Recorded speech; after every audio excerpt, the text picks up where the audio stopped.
so is Fosun Pharma.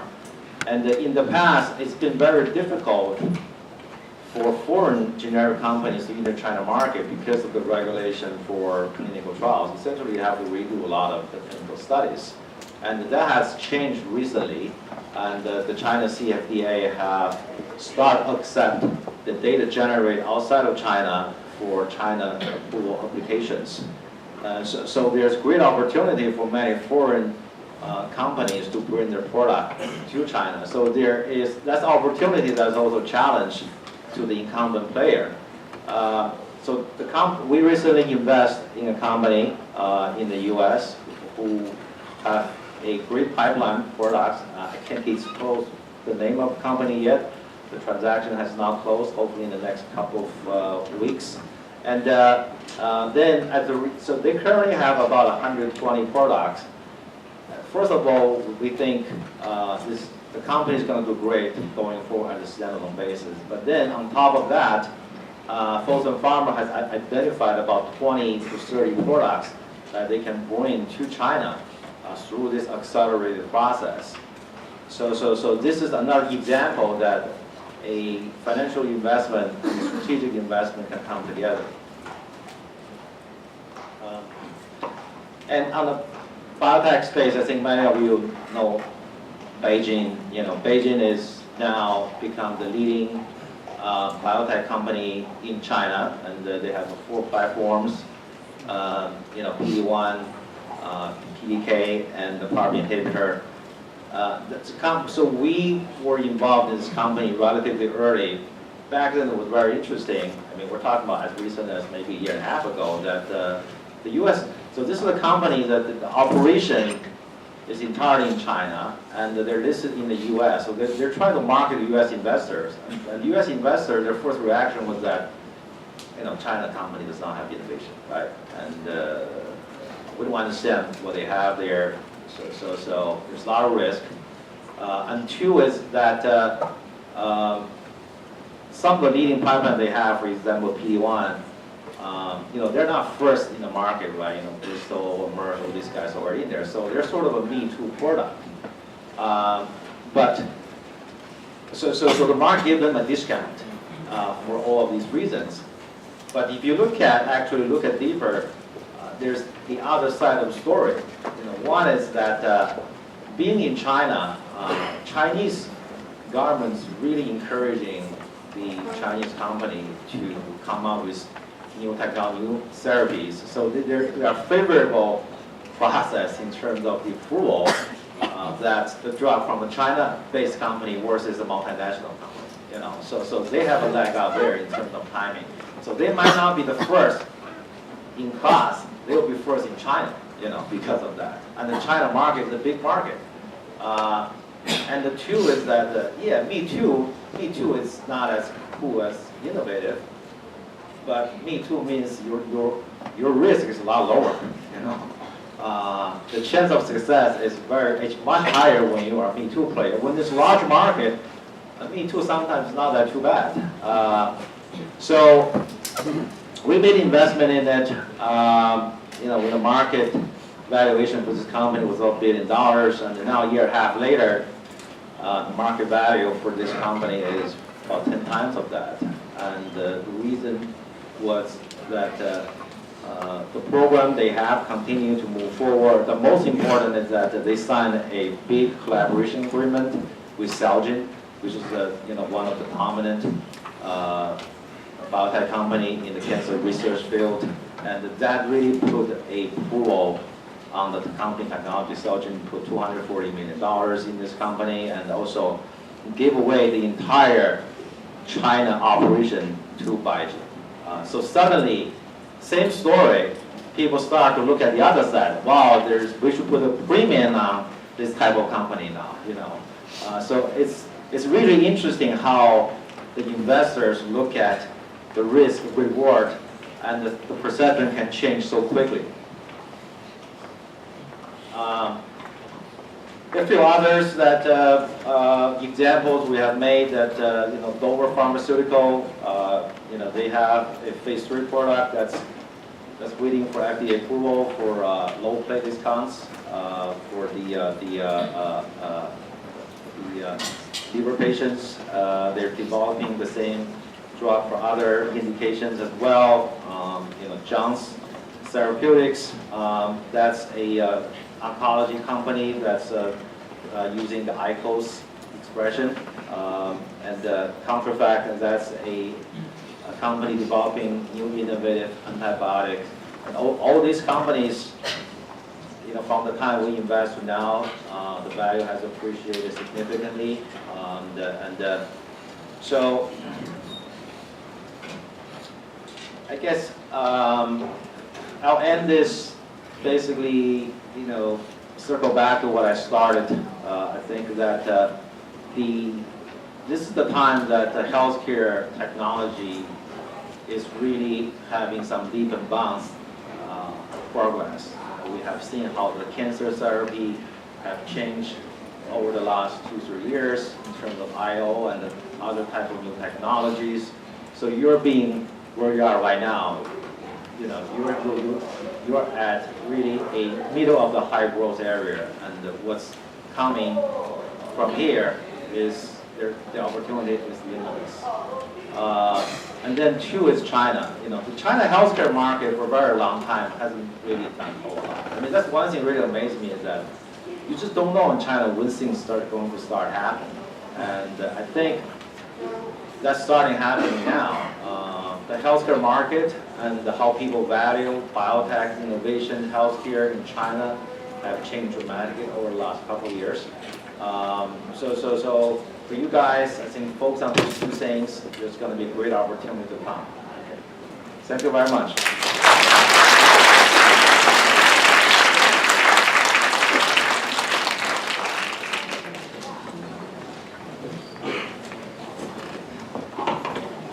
Thank you, Kevin Xie, for sharing your insight regarding Fox's international investment strategy.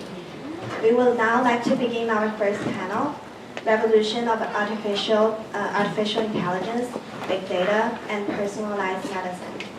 Artificial intelligence has undergone significant transformation over the past decade, playing crucial roles in the big data era. As an emerging field aiming to mimic and expand human consciousness and thinking, AI has become one of the key projects supported by the Chinese government.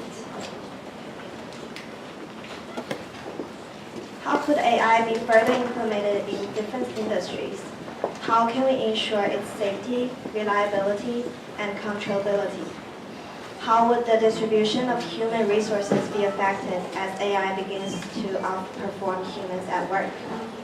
Today, we are honored to have Dr. Tom Tang, founder of First Dimension Biosciences, as the main speaker for our Artificial Intelligence, Big Data, and Personalized Medicine panel. Please join me in welcoming Dr. Tom Tang.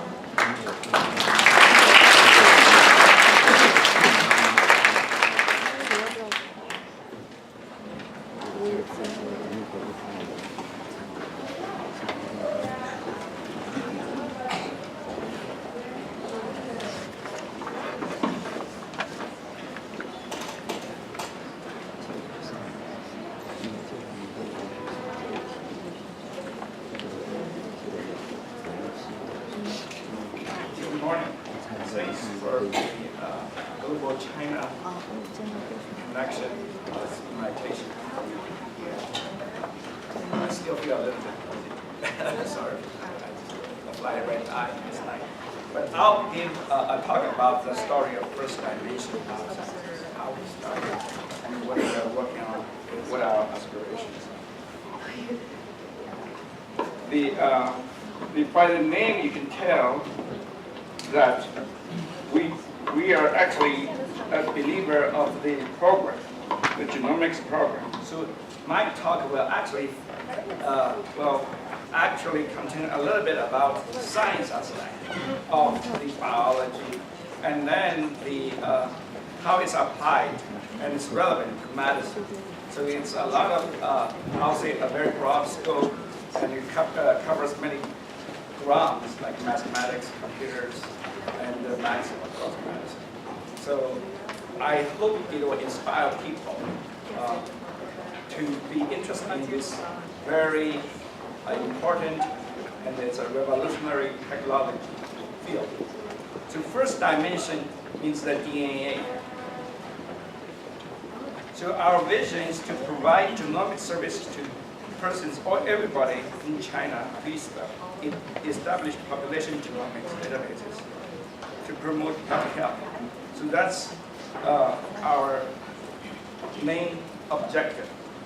Where there are three major, I would say, product lines along that, the objective is the cancer precision medicine applications, the NIPT, if you never heard of it before, it has something to do with healthy babies. And then the consumer genomics, the sequencing of the genomes of everybody. So we are kind of working in this field. So we wanted to establish genomics databases of over 100,000 people within the next 2 years, and to establish the profile of Chinese population as in general, and also in specific the profiles of cancer, the cancer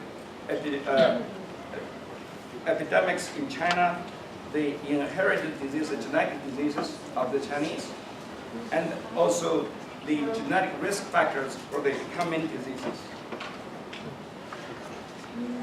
So our company is it's quite unique. We are not a typical biotechnology company, and we are not an information technology company either.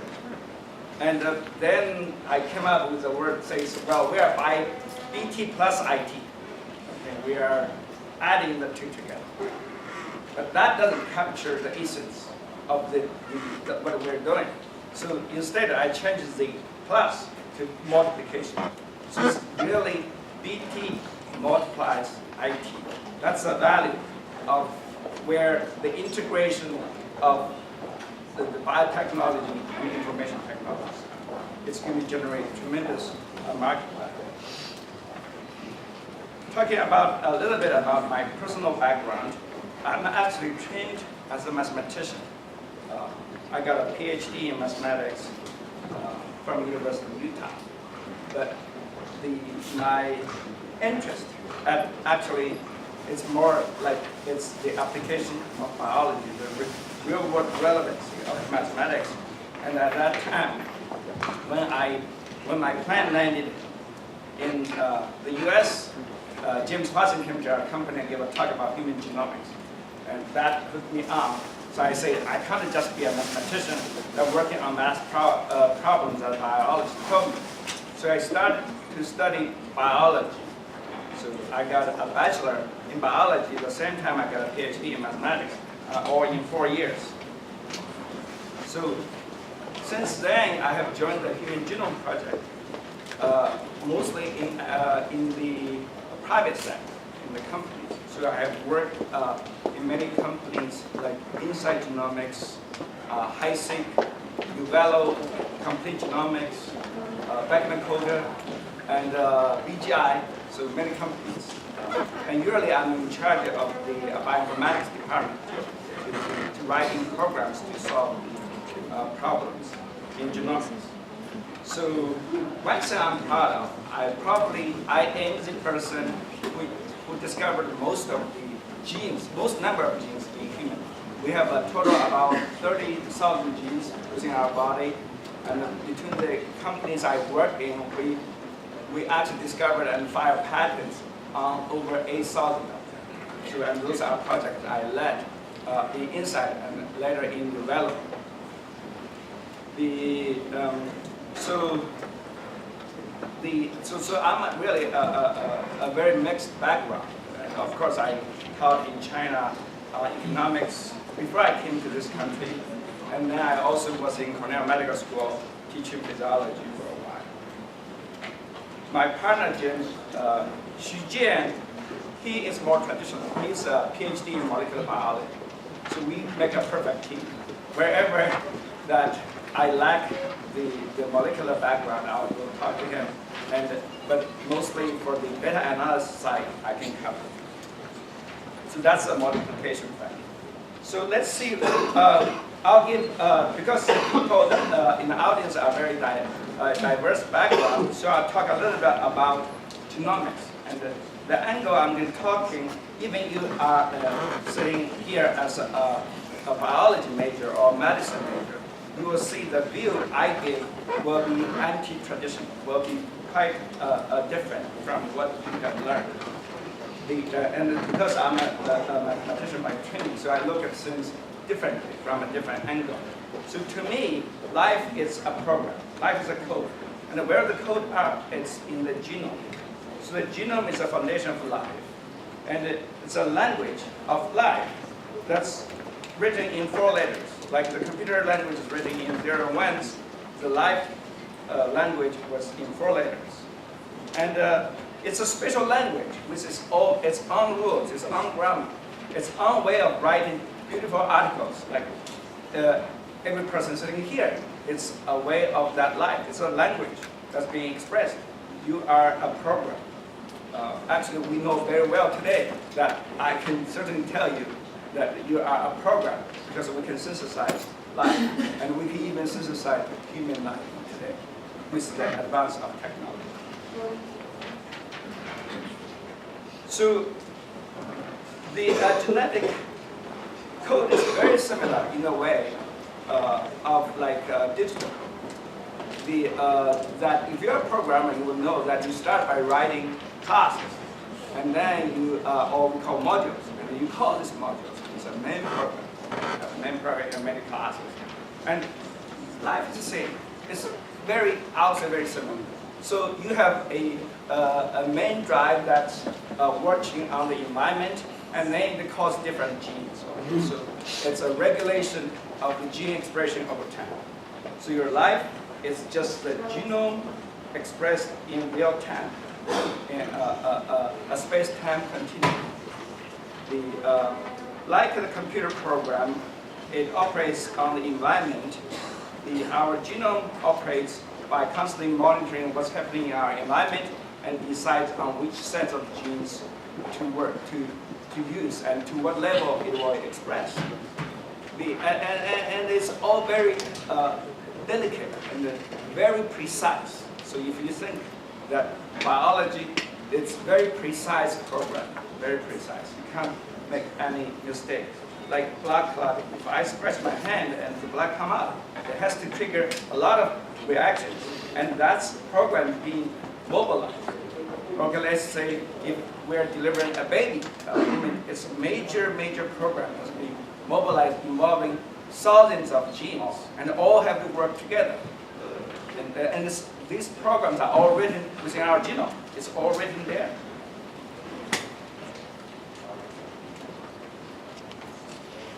So I think I have this old version, but I'll the talk here.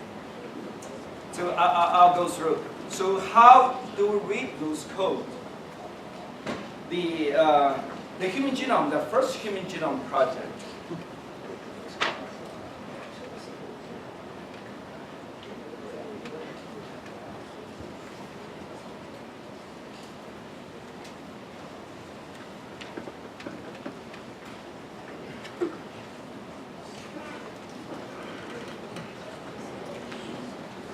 So I'll talk a little bit about the Human Genome Project. So it's the first one is the objective is to sequence a single person's genome, and it took 15 years, almost. Well, initially it was planned for 15 years, and it finished in 12 years.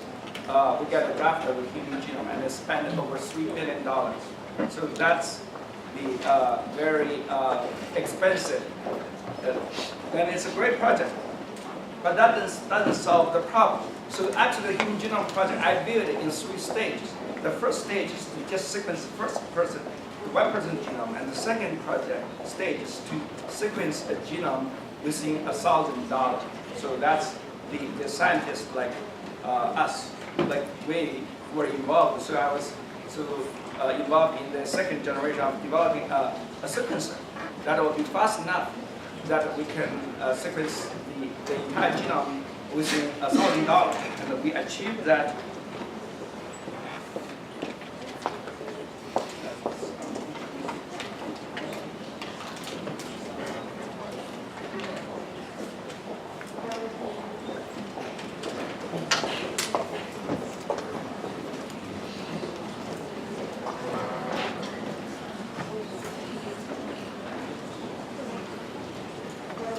I have a slide. Device.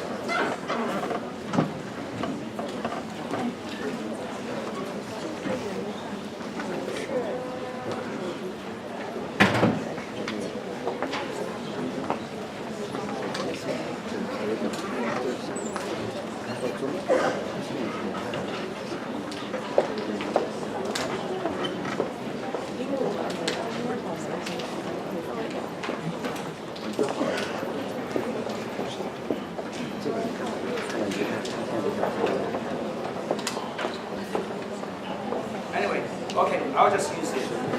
Miss a few slides. So so we have achieved the objective of sequencing the genome within $1,000 in 2015. So I call that the year, the beginning of a new era. Is that at that stage we realize that the genomics can be applied to everything because it's cheap enough. The sequencing cost is following like this more than Moore's law. They say the double. So it's a log of log. It's more than the log scale. So it's going very fast. So the first 15 years we have the Human Genome Project, the sequence of one genome, and then the second 15 years we reached the $1,000 genome objective, and then this. What I call, we are in, since 2015, we're in the third stage of another 15-year project. And I think it's 15 years, okay, maybe even shorter. It's that it's to sequence everybody's genome, everybody. So that's including everybody here. It's huge, it's like hundreds of billions of dollars project, worldwide. So there are like major big data projects now in the world that's ongoing. The very first one, actually that one was very early on, and I think it's probably a little bit too early, and the sequencing cost was too high. But that was an isolated project.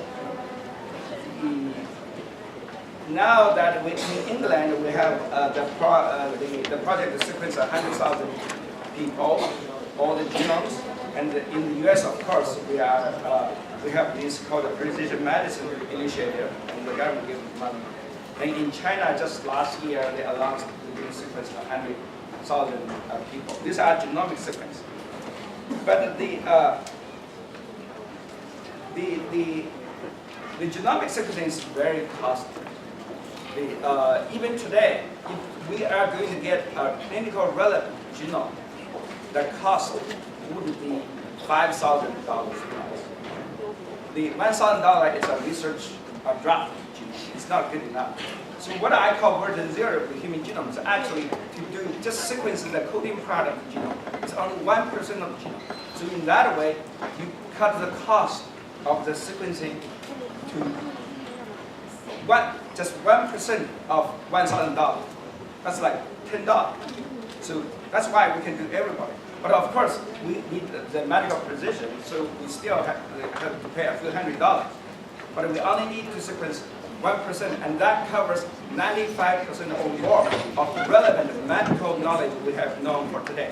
So that's a great, container of all the values we know about genomics of medicine today. That's why the exome sequencing, they call exome sequencing, is the way to go. For the genomics revolution, I call version 0.0, is to capture the 1% of the coding region of the genome and then start sequencing that. In China, First Dimension, my company is doing 2 projects. One is to sequence 60,000 people with family risk of diseases. So we're doing this in Hefei in Anhui province, and we're saying that anybody who has think he has a genetic defect, okay, or he has some kind of phenotype that shows some kind of evidence, I get trouble, and we will sequence your genome, and that's we want to sequence 60,000 people in the next 3 years, and the budget is actually very small. So it's about So with a discount, we are asking government for only about $400 per person, and you multiply that by 60,000 people. It's a very small budget, but you can do a lot of people. You can do a lot of people. And another one is about the cancer genomics.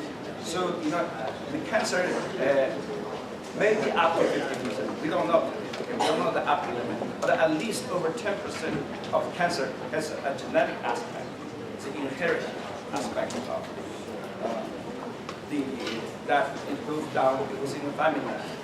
And we want that to sequence any family that has 2 patients of cancer. And we think there may be a relevance, genetic relevance within that family. And we'll sequence all these families. We want to sequence 60,000 the patient family. So what have we learned today? That everybody contains about 3 million mutations in their genome, and about 2.5 million are what we call single nucleotide polymorphism. These are SNPs. And then there are about 500,000 insertion deletions. These are by intrinsic. They sound like more bad mutations. They are worse mutations compared to SNPs. But of course, it all depends on where you were mutated. So why there are so many variations among us? I personally think it's something called evolution. So the code is degenerated every time we duplicate. So it's like a photocopy machine. Every time we photocopy, it loses some kind of the original information. So our DNA replication system contains many, many proteins, and there are like 5 different ways of fixing the errors when it duplicates. But each of these are done by machines, protein machines, that has efficiency that's not that has an accuracy that's not like 100%. So every generation we have more and more code that's broken. And that's true. Of course, if the mistake is too bad, then the child get aborted, or it won't be able to grow into the adulthood, to the offspring. But in many occasions, those mutations accumulate in our genome. And as human body is a very precise machine, these random mutations that happen in our genome are, I would say, 99.999, how many nines you can add there, are damaging to our body. They're not evolution. I call it devolution. So it's the genetic code is regressing, it's degenerating. There were 2 levels of the degeneration of our code. The first, the one is the population one. So ever since the first couple of the human beings lived on this earth, that they started produce offspring every generation. It's a copying process, and that will introduce error. And then we are thousands, maybe 10,000 generations after. So that's so many copies, and then we accumulate. So each generation accumulates error, and so nobody in this planet are perfect. If I sequence you, I immediately tell all the variations and what it costs, what protein won't work in your body, and what kind of side effects you will have when you're 40, when you're 50, when you're 60. I can predict, like 20% of all the people sitting here got a mutation in called ApoE4 gene that will likely give you Alzheimer's disease, and we don't even have a medicine for that. But many of them, the defects we can point out today, are fixable. So we can tell you what kind of medicine we take to prevent that happening. Then that after we were born, then our genome continued to degrade, to degenerate, to devolve. Right? Your genome are being copied every time the cell divides. And so in each division, there are more mistakes being. That's why we get a cancer and then we get aging. These are all the evidence of the degenerating the genome. And the cells doesn't work that way. that well. As our cells age in our body, it's also a problem. It's a problem.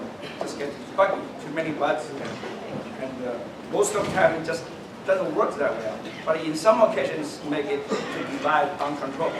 That's cancer. So the mutations in humans are different. So here I give some examples to show the population aspect of the mutation. And in selecting these mutations, I just put what I call the stop gains or frame shifts. These are obvious, messy code. You know, it's like if you're writing a program, I have an extra letter type, or I have a missing a letter. So you know the program doesn't run. So these are bad programs. And the mutation can be up to 50%. You can see the first category, and it's the same among the Chinese. The first column is the international, all the people, mostly Caucasian people. These are international sequencing.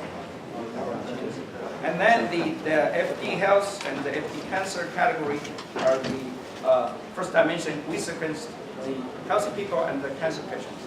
And you can see there are common mutations that are existing in everybody in the world and also in the Chinese population.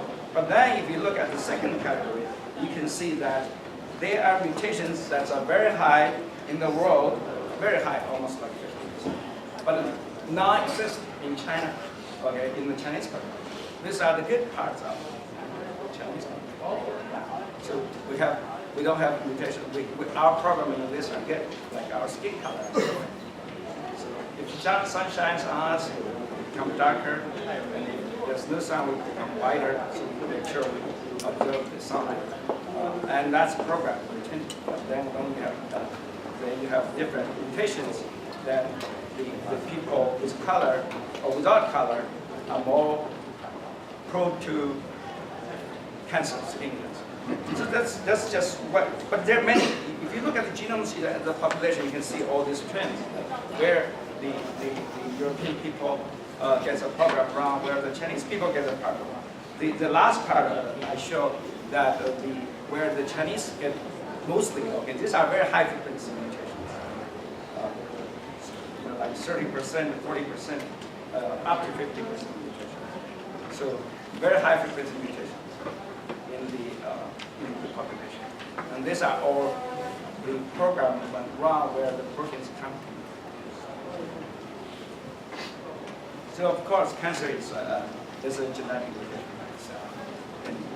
and there are very many different types of mutations. So today we have many